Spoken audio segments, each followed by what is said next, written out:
नमस्कार दोस्तों, मैं रीना आपके अपने channel Reena kitchen and Indian blog से स्वागत करती हूँ। तो द्वादशी तिथि सबसे ज़्यादा खास मानी जाती है और 2 जुलाई 2024 को योगिनी एकादशी थी। तो एकादशी का व्रत का पारण द्वादशी तिथि को किया जाता है और द्वादशी तिथि में सबसे ज़्यादा खास मानी जाती है तुलसी माता की पूजा। तुलसी की इस कथा का पाठ करने से हो सकते हैं सभी पापों से मुक्त। तो जो द्वादशी तिथि हिंदू पंचांग के अनुसार सबसे ज़्यादा खास मानी जाती है और इसके साथ ही इसमें अलग अलग द्वादशी आती है, जिसके अंदर क्षीर बड़ी द्वादशी, हरिबोधिनी द्वादशी, ये सब खास मानी जाती हैं। पौराणिक मान्यताओं के अनुसार द्वादशी के दिन भगवान विष्णु, माता लक्ष्मी ब्रह्मा जी के साथ वृंदावन आते हैं। तो इस दिन भगवान विष्णु की पूजा करना लाभदायक माना जाता है। इस दिन पूजा करने वालों को स्वास्थ्य, धन और समृद्धि जीवन का वरदान मिलता है और इस दिन दीप भी जलाए जाते हैं तुलसी माता के। तो हिंदू धर्म में सबसे ज़्यादा खास महत्व होता है द्वादशी तिथि का। इस दिन माता तुलसी की विशेष पूजा की जाती है और तुलसी पर भगवान विष्णु की विशेष कृपा मानी जाती है। इसलिए एकादशी के दिन ही माता लक्ष्मी और भगवान विष्णु की पूजा की जाती है।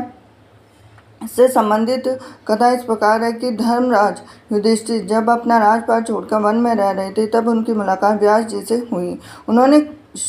उन्होंने शुक्ल पक्ष की द्वादशी का महत्व समझाया कि व्यास जी ने उन्हें एक बरगद के पेड़ के नीचे ले गए और वहां जाकर उन्हें बताया कि इस दिन समुद्र मंथन के दौरान माता लक्ष्मी अमृत का कलश लेकर प्रकट हुई। तब भगवान विष्णु के प्रसन्नता के आंसू गिरने से वहाँ तुलसी का जन्म हुआ। इसके बाद भगवान विष्णु ने कहा कि तुम पूरे संसार को पवित्र करने की क्षमता रखते हो, इसीलिए ऐसा कहा जाता है कि तुलसी भगवान विष्णु की सबसे प्रिय है। जब व्यास जी कथा सुना रहे थे, तभी उस बरगद के पेड़ के बीच में से 2 टुकड़े हो गए और उनसे 2 देव समान पुरुष निकलकर सामने आए और उनके आगे झुककर कहा कि आप ही हमारे प्रभु हैं।